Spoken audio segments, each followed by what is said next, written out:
All right, finally doing this. Why I stopped goalkeeping. This is a loaded question, and I believe if we're gonna talk about why it ended, then we definitely gotta talk about how it all began. It all started with this kid right here. Now this kid is me, and this same pizza pop loving kid ended up falling for something that a lot of young boys and girls end up falling for at one point or another, and that, was football. The World Cup finals and the bitter rivalry between the 6As and the 6Bs back in elementary, something I always hold. It was a close memory. It really taught me what it meant to want something and to compete, because man, they wanted to beat us and we sure as hell wanted to beat them, and it was fun. Playing with my friends, laughing, scoring goals, saving shots, experiencing absolutely everything that this game had to offer. It really deepened my love for the game and began to turn into a passion, a timeless passion. Eventually there came a time where my parents saw this spark in me, and my father, he absolutely ran with it. He got me onto Millwood Selects. He would take me out to play, to practice. One time he shot the ball so hard that, he ended up hurting me, but I'm sure you remember that. He would eventually end up being my coach for, you guessed it, Southwood Strikers, this team right here. He could see it within me how much I truly loved it. And my father, being my father, wanted to do absolutely everything in his power to help his son nourish and make this dream into his reality. It was that year where I started to stick to goalkeeping. I made friends who forced me to get better simply because they kept scoring on me, and it got to the point where I really wanted to save shots. Eventually I developed to the point where it was time for me to take the next step in becoming the best goalkeeper in the world. And thanks to someone that I hold close to me, Diego, if you're watching this, I was introduced to club football with, you guessed it, Juventus.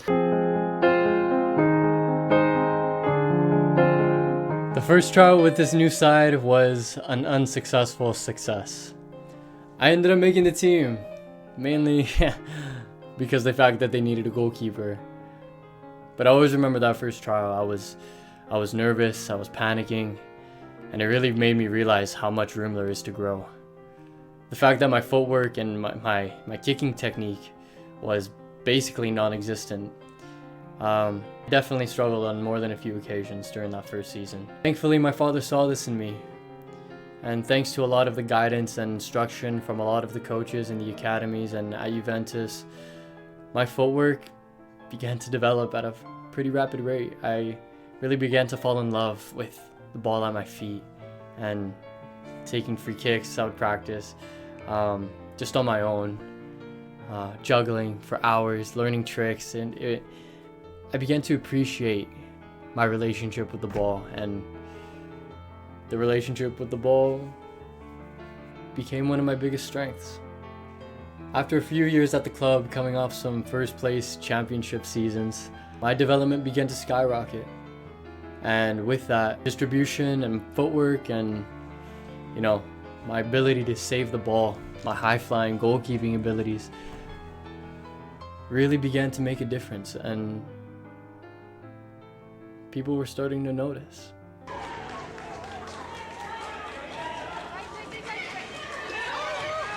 Yes! Good job, Nate! Let's go, Juventus! Yes, Nathan! Yes, Nathan! As we began to win more and more eyes started watching us as well. The addition of players like, Jose Hernandez, Marcus Simmons, Anthony Careces. Winning began to feel more like a right than something that you competed for. 2014, I would have my first year with Team Alberta, ending up being selected for the Western Canada All-Star Game, winning provincials with Juventus with an impressive 5-0 scoreline against our biggest rivalries, Extreme. And in October of that same year, I ended up signing my first contract for FC Edmonton. But with all the highs, must come a few lows. And in this point of my career, a lot more than just a few. I would end up leaving Juventus, not making the Alberta team after 2 years, and FC Edmonton decided not to renew my contract. Now I could go into all the politics around these decisions and what I saw as a 15-year-old, but to be honest, playing football was my main priority, and looking back, all of that stuff doesn't matter. It didn't matter then and it doesn't matter now. Fact of the matter is, I'm here because of what I went through in the past, and I wouldn't change a thing. But for a bit of insight, I became mentally weak. I was mentally weak. I became arrogant. I became arrogant when it came to my place on the squad. At 15 years, I understood my place. I understood my value, which would end up biting me in the rear.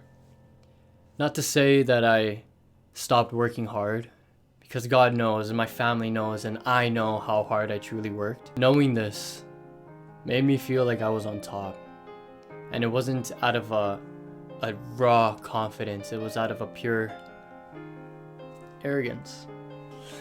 Life wanted to teach me something new.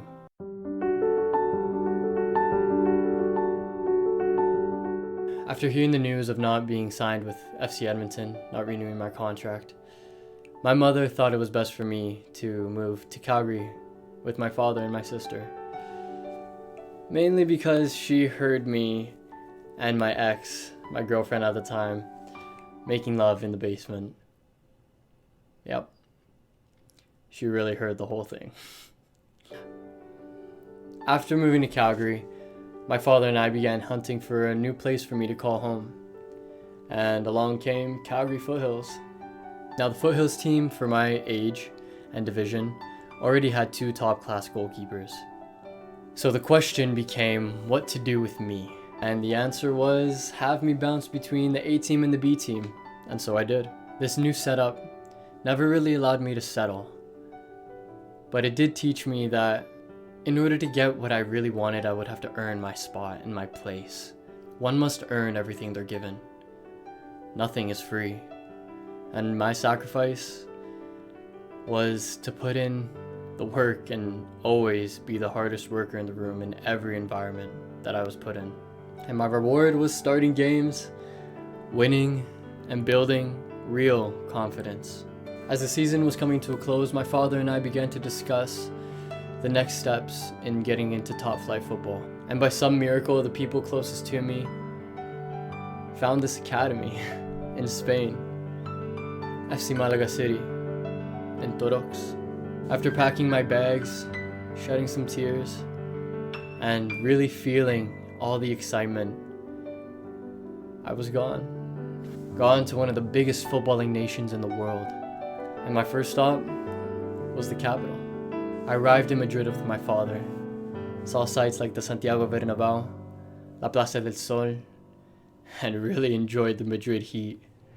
And after only a couple days, my time in Madrid was over. I was on my way to Malaga.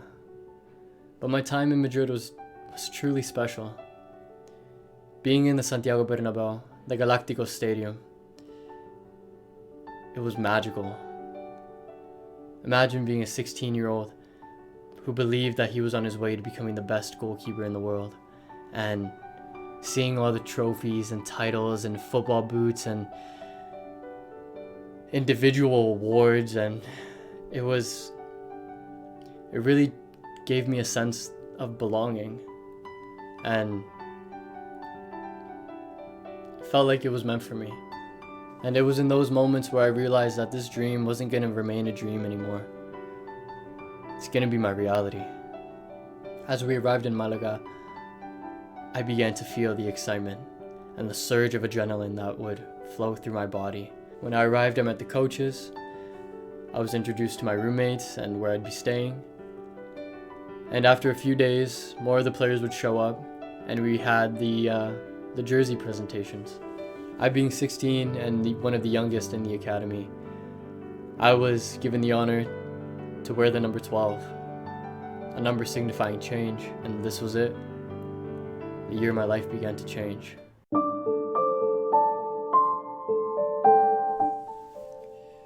It was during a training session. We were running a small-sided game, and the ringer had just broken into the box, into the 18, and down to the touchline. He ended up playing a low-driven ball to the penalty spot where the striker was looming. And the coach ended up blowing the whistle. The ball had gone out. But being a striker, and me being me, I ended up reacting to the shot of the American football player who was just here for a few days, a few weeks. And right when I reacted, I felt it right away. And what immediately came after, nobody, especially me, was expecting. A fractured wrist and 3 months of healing. But during those 3 months, something inside me began to change as well, and I began to fall in love. And during this 3-month period, all the coaches were on my side. They would reassure me that I would heal and that I was on my way to becoming the starting goalkeeper for the local men's team. Those plans would have to be put on hold and eventually forgotten. But what began to blossom in its place began to flourish in a way that I would never have imagined. I mentioned earlier that I had fallen in love, and that I did. Not with a woman, but I had truly fallen in love with having the ball at my feet. The excitement of taking a first touch, the rush of dribbling past somebody, that crisp feeling of making a pass, a clean pass. And during those 3 months,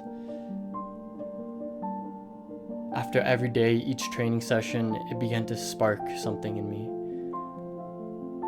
that would eventually grow into this eternal fire that is the foundation of the way I live my life and the man that I am becoming to be the best player in history. But before that, I was meant to face the person that I was never meant to be.